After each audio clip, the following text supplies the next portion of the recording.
ನಮಸ್ಕಾರ. ಇವತ್ತು ನಾವು ಕರ್ನಾಟಕದಲ್ಲಿ ಒಂದು ತುಂಬಾನೇ ಹೆಚ್ಚು ಮೌಲ್ಯ ಇರೋ ಕೃಷಿ ಬಗ್ಗೆ ಮಾತಾಡೋಣ. ಅದುವೇ ಬ್ಲೂಬೆರಿ ಕೃಷಿ. ಇದರ ಸಂಪೂರ್ಣ ನೀಲನಕ್ಷೆಯನ್ನ ಅಂದ್ರೆ ಎ ಟು ಝೆಡ್ ಮಾಹಿತಿಯನ್ನ ನೋಡೋಣ ಬನ್ನಿ. ಸರಿ, ಈ ವಿಷಯವನ್ನ ಒಂದು ಸಂಖ್ಯೆಯಿಂದ ಶುರು ಮಾಡೋಣ. ಒಂದೇ 1 ಕೆಜಿ ಬ್ಲೂಬೆರಿಗೆ ಬರೋಬ್ಬರಿ ₹1200. ಹೌದು, ಸರಿಯಾಗೇ ಕೇಳಿಸ್ಕೊಂಡಿದ್ದೀರಿ. ಭಾರತದ ಮಾರುಕಟ್ಟೆಯಲ್ಲಿ ತಾಜಾ ಬ್ಲೂಬೆರಿಗಳ ಪ್ರೀಮಿಯಂ ಬೆಲೆ ಇದು. ಈ ಒಂದೇ ಒಂದು ಸಂಖ್ಯೆ ಸಾಕು ಈ ಕೃಷಿಯಲ್ಲಿ ಎಷ್ಟೊಂದು ದೊಡ್ಡ ಅವಕಾಶ ಇದೆ ಅಂತ ಅರ್ಥ ಮಾಡ್ಕೊಳ್ಳೋಕೆ. ಹಾಗಾದ್ರೆ ಸಹಜವಾಗಿಯೇ ಒಂದು ಪ್ರಶ್ನೆ ಮೂಡುತ್ತಲ್ವಾ, ಇಷ್ಟೊಂದು ಬೆಲೆಬಾಳೋ ಈ ಸೂಪರ್ ಫುಡ್ ನಮ್ಮ ಕರ್ನಾಟಕದ ಕೃಷಿ ಉದ್ಯಮಿಗಳಿಗೆ ಒಂದು ಹೊಸ ಲಾಭದಾಯಕ ದಾರಿಯಾಗಬಹುದಾ? ಒಂದು ಅದೃಷ್ಟದ ಬಾಗಿಲನ್ನೇ ತೆರೀಬಹುದಾ? ಈ ಇಡೀ ವಿಷಯವನ್ನ ಸರಿಯಾಗಿ ಅರ್ಥ ಮಾಡ್ಕೊಳ್ಳೋಕೆ ನಾವಿದನ್ನ ಹಂತ ಹಂತವಾಗಿ ಮಾಡೋಣ. ಮೊದಲಿಗೆ ಬ್ಲೂಬೆರಿಗೆ ಯಾಕೆ ಇಷ್ಟೊಂದು ಅವಕಾಶ ಇದೆ ಅನ್ನೋದ್ರಿಂದ ಹಿಡಿದು ಅದಕ್ಕೆ ಬೇಕಾದ ವಾತಾವರಣ, ಫಾರ್ಮ್ ಶುರು ಮಾಡೋದು ಹೇಗೆ, ಅದನ್ನ ಬೆಳೆಸಿ ನಿರ್ವಹಣೆ ಮಾಡೋದು, ಕೊನೆಗೆ ಬೆಳೆದಿದ್ದನ್ನ ಮಾರುಕಟ್ಟೆಗೆ ತಲುಪಿಸಿ ಅದರಿಂದ ಬರೋ ಖರ್ಚು ವೆಚ್ಚ, ಲಾಭದ ಲೆಕ್ಕಾಚಾರದವರೆಗೂ ಎಲ್ಲವನ್ನೂ ನೋಡೋಣ. ಸರಿ, ಹಾಗಾದ್ರೆ ಮೊದಲು ನಾವು ಬ್ಲೂಬೆರಿಗಳನ್ನ ಯಾಕೆ ಪರಿಗಣಿಸಬೇಕು ಅಂತ ನೋಡೋಣ. ಅಂದ್ರೆ ಮಾರುಕಟ್ಟೆಯಲ್ಲಿ ಇದರ ಬೇಡಿಕೆ ಹೇಗಿದೆ ಅಂತ ಅರ್ಥ ಮಾಡ್ಕೊಳ್ಳೋಣ. ಹಾಗಾದ್ರೆ ಈಗ ಯಾಕೆ ಬ್ಲೂಬೆರಿ ಬಗ್ಗೆ ಇಷ್ಟೊಂದು ಮಾತು? ಕಾರಣ ತುಂಬಾ ಸಿಂಪಲ್. ಒಂದು ಕಡೆ ಆರೋಗ್ಯದ ಬಗ್ಗೆ ಜನರಿಗೆ ಅರಿವು ಹೆಚ್ಚಾಗ್ತಿದೆ, ಹಾಗಾಗಿ ಈ ಸೂಪರ್ ಫುಡ್ಗೆ ಬೇಡಿಕೆ ತುಂಬಾನೇ ಜಾಸ್ತಿಯಾಗಿದೆ. ಇನ್ನೊಂದು ಕಡೆ ಸದ್ಯಕ್ಕೆ ಭಾರತ ತನಗೆ ಬೇಕಾದ ಹೆಚ್ಚಿನ ಬ್ಲೂಬೆರಿಗಳನ್ನು ಹೊರದೇಶಗಳಿಂದ ಆಮದು ಮಾಡಿಕೊಳ್ತಿದೆ. ನೋಡಿ, ಇಲ್ಲೇ ಇದೆ ಅವಕಾಶ. ದೇಶದಲ್ಲೇ ಒಂದು ದೊಡ್ಡ ಮಾರುಕಟ್ಟೆ ಖಾಲಿ ಇದೆ. ಇದನ್ನ ಸಾವಯವ ಕೃಷಿ ಮೂಲಕ ಬೆಳೆದ್ರೆ ಇನ್ನೂ ಹೆಚ್ಚು ಮೌಲ್ಯ ಸಿಗುತ್ತೆ. ಓಕೆ, ಮಾರುಕಟ್ಟೆಯಲ್ಲಿ ಅವಕಾಶ ಇದೆ ಅಂತ ಗೊತ್ತಾಯ್ತು. ಆದರೆ ಈ ಕೃಷಿಯಲ್ಲಿ ಯಶಸ್ಸು ಸಿಗಬೇಕು ಅಂದ್ರೆ ಒಂದು ವಿಷಯ ತುಂಬಾನೇ ಮುಖ್ಯ. ಅದೇನೆಂದ್ರೆ ಮೊದಲನೇ ದಿನದಿಂದಲೇ ಅದಕ್ಕೆ ಬೇಕಾದ ವಾತಾವರಣವನ್ನ, ಪರಿಸ್ಥಿತಿಗಳನ್ನ ಸರಿಯಾಗಿ ಸಿದ್ಧಪಡಿಸ್ಕೊಳ್ಳೋದು. ಇದರ ಮೇಲೇನೆ ಎಲ್ಲವೂ ನಿಂತಿರೋದು. ಕರ್ನಾಟಕದಲ್ಲಿ ಇದು ಸಾಧ್ಯನಾ ಅಂತ ನೋಡಿದ್ರೆ ಹವಾಮಾನದ ವಿಚಾರದಲ್ಲಿ ಕೆಲವು ಪ್ರದೇಶಗಳು ಹೇಳಿ ಮಾಡಿಸಿದಂತಿವೆ. ಬ್ಲೂಬೆರ್ರಿಗೆ 15ರಿಂದ 30 ಡಿಗ್ರಿ ಸೆಲ್ಸಿಯಸ್ ತಾಪಮಾನ ಬೇಕು. ಜೊತೆಗೆ ಪೂರ್ತಿ ಸೂರ್ಯನ ಬೆಳಕು ಬೀಳಬೇಕು. ಇದು ನಮ್ಮಲ್ಲಿ ಸಾಕಷ್ಟು ಸಿಗುತ್ತೆ. ನೀರಾವರಿಯನ್ನ ಮಾತ್ರ ನಾವು ಸರಿಯಾಗಿ ನಿರ್ವಹಣೆ ಮಾಡಬೇಕು. ಆದರೆ ಅತೀ ಮುಖ್ಯವಾದ ವಿಷಯ ಅಂದ್ರೆ ನಾವು ಲೋ ಚಿಲ್ ತಳಿಗಳನ್ನ, ಅಂದ್ರೆ ಕಡಿಮೆ ಚಳಿ ಬಯಸೋ ತಳಿಗಳನ್ನ ಆಯ್ಕೆ ಮಾಡಬೇಕು. ಬೆಂಗಳೂರು, ಕೊಡಗು, ಚಿಕ್ಕಮಗಳೂರಿನಂಥ ಪ್ರದೇಶಗಳಿಗೆ ಇವು ತುಂಬಾನೇ ಸೂಕ್ತ.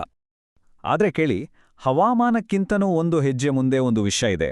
ಅದುವೇ ಈ ಕೃಷಿಯ ಯಶಸ್ಸು ಅಥವಾ ಸೋಲನ್ನ ನಿರ್ಧಾರ ಮಾಡುವಂಥದ್ದು. ಅದು ಮಣ್ಣಿನ ಒಂದು ನಿರ್ದಿಷ್ಟ ಗುಣ. ಈ ವಿಷಯದಲ್ಲಿ ನಾವು ತುಂಬಾನೇ ಸ್ಪಷ್ಟವಾಗಿರಬೇಕು. ಯಾಕಂದ್ರೆ ಕೃಷಿ ತಜ್ಞರು ಒಂದು ಖಡಕ್ ಎಚ್ಚರಿಕೆ ಕೊಡ್ತಾರೆ. ಅವರ ಪ್ರಕಾರ ಬ್ಲೂಬೆರಿ ಕೃಷಿ ಹೆಚ್ಚಾಗಿ ವಿಫಲ ಆಗೋದೇ ತಪ್ಪಾದ ಮಣ್ಣಿನ ಪಿಎಚ್ನಿಂದ. ಇದನ್ನು ಯಾವುದೇ ಕಾರಣಕ್ಕೂ ನಿರ್ಲಕ್ಷ್ಯ ಮಾಡೋ ಹಾಗಿಲ್ಲ. ಅಬ್ಬಾ, ಇದು ದೊಡ್ಡ ಸಮಸ್ಯೆ ಅನ್ಸುತ್ತೆ ಅಲ್ವಾ? ಆದ್ರೆ ಇಲ್ಲ, ಇದರಲ್ಲಿರೋ ಒಂದು ಒಳ್ಳೆ ವಿಷಯ ಅಂದ್ರೆ ಈ ದೊಡ್ಡ ಅಡಚಣೆಯನ್ನ ನಾವು ಪೂರ್ತಿಯಾಗಿ ಸರಿಪಡಿಸಬಹುದು. ಅದಕ್ಕಿರೋದು 3 ಹಂತ. ಮೊದಲನೇದಾಗಿ ನಿಮ್ಮ ಜಮೀನಿನ ಮಣ್ಣನ್ನ ಪರೀಕ್ಷೆ ಮಾಡಿಸಿ pH 4.0ರಿಂದ 5.5ರ ಮಧ್ಯೆ ಇದೆಯಾ ಅಂತ ನೋಡಿ. ಒಂದು ವೇಳೆ ಇಲ್ಲ ಅಂದ್ರೆ ಎರಡನೇ ಹಂತದಲ್ಲಿ ಗಂಧಕ, ಕೋಕೋಪೀಟ್ ಅಥವಾ ಕಾಂಪೋಸ್ಟ್ ಹಾಕಿ ಅದನ್ನ ಸರಿಪಡಿಸಿ. ಕೊನೆಯದಾಗಿ ನೀರು ನಿಲ್ದ ಹಾಗೆ ಉತ್ತಮ ಒಳಚರಂಡಿ ವ್ಯವಸ್ಥೆ ಮಾಡಿ. ಅಷ್ಟೇ. ಸರಿ, ಮಣ್ಣು ರೆಡಿ ಆಯ್ತು. ಈಗ ಮುಂದೆ ಹೋಗೋಣ. ಫಾರ್ಮ್ ಅನ್ನ ಸ್ಥಾಪಿಸೋಕೆ ಬೇಕಾದ ಪ್ರಾಯೋಗಿಕ ಹಂತಗಳನ್ನ ಒಂದೊಂದಾಗಿ ನೋಡೋಣ. ಮೊದಲನೇ ನಿರ್ಧಾರ ಯಾವ ಗಿಡಗಳನ್ನ ಆಯ್ಕೆ ಮಾಡೋದು ಅಂತ. ನಾವು ಸದರ್ನ್ ಹೈಬುಷ್ ಅನ್ನೋ ಲೋ ಚಿಲ್ ಪ್ರಕಾರದ ಗಿಡಗಳನ್ನೇ ಆರಿಸಬೇಕು. ಇದರಲ್ಲಿ ಬಿಲಾಕ್ಸಿ, ಮಿಸ್ಟಿ, ಓನೀಲ್, ಲೆಗಸಿ ಅನ್ನೋ ತಳಿಗಳು ತುಂಬಾನೇ ಒಳ್ಳೆಯದು ಅಂತ ಶಿಫಾರಸು ಮಾಡಲಾಗಿದೆ. ಇವುಗಳನ್ನ ಸರ್ಕಾರಿ ನರ್ಸರಿಗಳಿಂದ ಅಥವಾ ಖಾಸಗಿ ಟಿಶ್ಯೂ ಕಲ್ಚರ್ ಲ್ಯಾಬ್ಗಳಿಂದ ತಗೋಬಹುದು. ನೆನ್ಪಿಡಿ, 1 ವರ್ಷದ ಗಿಡಗಳನ್ನೇ ಖರೀದಿ ಮಾಡೋದು ಉತ್ತಮ. 1 ಎಕರೆಗೆ ಸುಮಾರು 1000ದಿಂದ 1500 ಗಿಡಗಳು ಬೇಕಾಗತ್ತೆ. ಹಾಗಾದ್ರೆ ಒಂದು ಗಿಡಕ್ಕೆ ಎಷ್ಟು ಖರ್ಚಾಗ್ಬೋದು? ಸರಿಸುಮಾರು ₹300ರಿಂದ ₹600ವರೆಗೂ ಆಗುತ್ತೆ. ನಮ್ಮ ಆರಂಭಿಕ ಹೂಡಿಕೆಯನ್ನ ಲೆಕ್ಕ ಹಾಕುವಾಗ ಈ ಸಂಖ್ಯೆ ತುಂಬಾನೇ ಮುಖ್ಯ ಆಗುತ್ತೆ. ಗಿಡಗಳ ಆಯ್ಕೆ ಆಯಿತು. ಈಗ ಅದನ್ನ ನೆಡೋದು ಹೇಗೆ?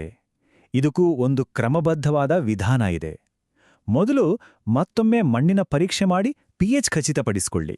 ನಂತರ ಸುಮಾರು 10 ಇಂಚ್ ಆಳದ ಗುಂಡಿಗಳನ್ನು ತೋಡಿ ಆಮೇಲೆ ಕೋಕೋಪೀಟ್, ಕಾಂಪೋಸ್ಟ್ ಮತ್ತು ಗೊಬ್ಬರವನ್ನು ಸೇರಿಸಿ ಒಂದು ಒಳ್ಳೆ ಮಣ್ಣಿನ ಮಿಶ್ರಣವನ್ನು ತಯಾರಿಸಿ. ಈಗ ಗಿಡದಿಂದ ಗಿಡಕ್ಕೆ 80 ಸೆಂಟಿಮೀಟರ್ ಮತ್ತು ಸಾಲಿನಿಂದ ಸಾಲಿಗೆ 3 ಮೀಟರ್ ಅಂತರ ಬಿಟ್ಟು ಗಿಡಗಳನ್ನು ನೆಡಿ. ಕೊನೆಯದಾಗಿ ತೇವಾಂಶ ಆರದ ಹಾಗೆ ಗಿಡದ ಬುಡಕ್ಕೆ ಮರದ ಚಿಪ್ಸ್ ಅಥವಾ ಹೊಟ್ಟನ್ನ ಹಾಕಿ. ಇದಕ್ಕೆ ಮಲ್ಚಿಂಗ್ ಅಂತ ಹೇಳ್ತಾರೆ. ಈ ಪ್ರತಿಯೊಂದು ಹಂತವೂ ಗಿಡಕ್ಕೆ ಒಂದು ಒಳ್ಳೆ ಆರಂಭ ಕೊಡೋಕೆ ಸಹಾಯ ಮಾಡುತ್ತೆ. ಸರಿ, ಗಿಡಗಳನ್ನ ನೆಟ್ಟಾಯ್ತು. ಇನ್ಮುಂದೆ ನಮ್ಮ ಗಮನ ಇರಬೇಕಾಗಿರೋದು ಅವುಗಳನ್ನ ಚೆನ್ನಾಗಿ ಪೋಷಣೆ ಮತ್ತು ನಿರ್ವಹಣೆ ಮಾಡೋದ್ರ ಕಡೆಗೆ. ಗಿಡಗಳು ಬೆಳೆಯೋಕ್ ಶುರುವಾದ್ಮೇಲೆ ನಿರ್ವಹಣೆ ತುಂಬಾ ಮುಖ್ಯ. ಬ್ಲೂಬೆರಿ ಬೇರ್ಗಳು ಆಳಕ್ಕೆ ಹೋಗಲ್ಲ, ಹಾಗಾಗಿ ಹನಿ ನೀರಾವರಿ ಪದ್ಧತಿಯೇ ಅತ್ಯುತ್ತಮ. ವಾರಕ್ಕೆ 1 ನೀರು ಕೊಟ್ರೆ ಸಾಕು, ಆದರೆ ಬೇಸಿಗೆಯಲ್ಲಿ ಸ್ವಲ್ಪ ಹೆಚ್ಚು ಬೇಕಾಗ್ಬೋದು. ಗೊಬ್ಬರದ ವಿಷಯಕ್ಕೆ ಬಂದ್ರೆ ಸಾವಯವ ಗೊಬ್ಬರ ಮತ್ತು ಆಮ್ಲೀಯ ಗೊಬ್ಬರಗಳನ್ನೇ ಬಳಸಿ. ಸುಮಾರು 5ರಿಂದ 6 ವರ್ಷ ಆದ್ಮೇಲೆ ಹಳೆಯ ಕಾಂಡಗಳನ್ನು ಕತ್ತರಿಸಿ ತೆಗಿಬೇಕು. ಕೀಟಗಳ ಕಾಟ ಇದರಲ್ಲಿ ಸ್ವಲ್ಪ ಕಡಿಮೆ, ಆದರೆ ಬೆಲೆಬಾಳೋ ಹಣ್ಣುಗಳನ್ನ ಪಕ್ಷಿಗಳಿಂದ ಕಾಪಾಡಿಕೊಳ್ಳೋದು ಒಂದು ದೊಡ್ಡ ಸವಾಲು. ಅದಕ್ಕೆ ಬಲೆಗಳನ್ನು ಬಳಸಬೇಕಾಗುತ್ತೆ. ಇಷ್ಟೆಲ್ಲ ಕಷ್ಟಪಟ್ಮೇಲೆ ಈಗ ಬಂತು ನೋಡಿ ಪ್ರತಿಫಲದ ಸಮಯ, ಅಂದ್ರೆ ಸುಗ್ಗಿಯ ಕಾಲ ಮತ್ತು ನಮಗೆ ಸಿಗಬಹುದಾದ ಇಳುವರಿ ಬಗ್ಗೆ ಮಾತಾಡೋಣ. ಇಲ್ಲಿ ಒಂದು ವಿಷಯವನ್ನ ನಾವು ನೆನಪಿನಲ್ಲಿಡಬೇಕು. ಇದೊಂದು ದೀರ್ಘಾವಧಿಯ ಹೂಡಿಕೆ. ಮೊದಲನೇ ವರ್ಷ ಗಿಡಗಳು ಬರೀ ಬೆಳವಣಿಗೆಯ ಹಂತದಲ್ಲಿರ್ತಾವೆ. 2ನೇ ಅಥವಾ 3ನೇ ವರ್ಷದಲ್ಲಿ ಮೊದಲ ಹಣ್ಣುಗಳು ಕಾಣಿಸ್ಕೊಳ್ತವೆ. ಗಿಡಗಳು ಪೂರ್ತಿಯಾಗಿ ಬೆಳೆದು ಪಕ್ವವಾಗೋಕೆ 5ರಿಂದ 6 ವರ್ಷ ಬೇಕು. ಪ್ರತಿ ವರ್ಷ ಆಗಸ್ಟ್-ಸೆಪ್ಟೆಂಬರ್ ತಿಂಗಳಲ್ಲಿ ಗರಿಷ್ಠ ಪ್ರಮಾಣದ ಸುಗ್ಗಿ ಸಿಗುತ್ತೆ. ಹಾಗಾದ್ರೆ ಇಳುವರಿ ಎಷ್ಟು ಸಿಗಬಹುದು? ಚೆನ್ನಾಗಿ ಬೆಳೆದ ಒಂದು ಪ್ರೌಢ ಗಿಡ 1 ವರ್ಷಕ್ಕೆ ಸರಾಸರಿ 3 ಕಿಲೋಗ್ರಾಂನಷ್ಟು ಹಣ್ಣು ಕೊಡುತ್ತೆ. 1 ಎಕರೆಗೆ ಸುಮಾರು 1000 ಗಿಡಗಳನ್ನ ನೆಟ್ರೆ, ಅಂದ್ರೆ ಒಂದು ಚೆನ್ನಾಗಿ ನಿರ್ವಹಣೆ ಮಾಡಿದ ಫಾರ್ಮ್ ಪ್ರತಿ ಎಕರೆಗೆ ಸುಮಾರು 3000 ಕಿಲೋಗ್ರಾಂ ಬ್ಲೂಬೆರಿಗಳನ್ನ ಉತ್ಪಾದನೆ ಮಾಡಬಹುದು. ಓಕೆ, ಇಳುವರಿ ಬಗ್ಗೆ ಗೊತ್ತಾಯ್ತು. ಈಗ ಅತೀ ಮುಖ್ಯವಾದ ಪ್ರಶ್ನೆ, ಈ ಇಳುವರಿ ಹಣದ ರೂಪದಲ್ಲಿ ಹೇಗೆ ಬದಲಾಗುತ್ತೆ? ಅಂದ್ರೆ ಇದರ ಆರ್ಥಿಕ ಲೆಕ್ಕಾಚಾರ ನೋಡೋಣ ಬನ್ನಿ. 1 ಎಕರೆ ಬ್ಲೂಬೆರಿ ಫಾರ್ಮ್ ಮಾಡಕ್ಕೆ ಆರಂಭದಲ್ಲಿ ಎಷ್ಟು ಖರ್ಚಾಗಬಹುದು? ಇದರಲ್ಲಿ ಅತೀ ದೊಡ್ಡ ಖರ್ಚು ಅಂದ್ರೆ ಗಿಡಗಳಿಗೆ ಸುಮಾರು 5 ಲಕ್ಷ ರೂಪಾಯಿ, ನೀರಾವರಿಗೆ ಒಂದು 50,000, ಭೂಮಿ ಸಿದ್ಧತೆಗೆ 50,000, ಸಾವಯವ ಗೊಬ್ಬರ ಮಲ್ಚಿಂಗ್ಗೆ 60,000 ಮತ್ತೆ ಕೂಲಿ ಹಾಗೂ ಇತರೆ ಖರ್ಚುಗಳಿಗೆ ಒಂದು 40,000 ರೂಪಾಯಿ ಅಂತ ಅಂದಾಜು ಮಾಡಬಹುದು. ಹಾಗಾದ್ರೆ ಒಟ್ಟಾರೆಯಾಗಿ ಹೇಳೋದಾದ್ರೆ 1 ಎಕರೆ ಫಾರ್ಮನ್ನ ಸ್ಥಾಪಿಸೋಕೆ ಒಮ್ಮೆ ಮಾಡಬೇಕಾದ ಹೂಡಿಕೆ ಸುಮಾರು 7ರಿಂದ 8 ಲಕ್ಷ ರೂಪಾಯಿಗಳಾಗುತ್ತೆ.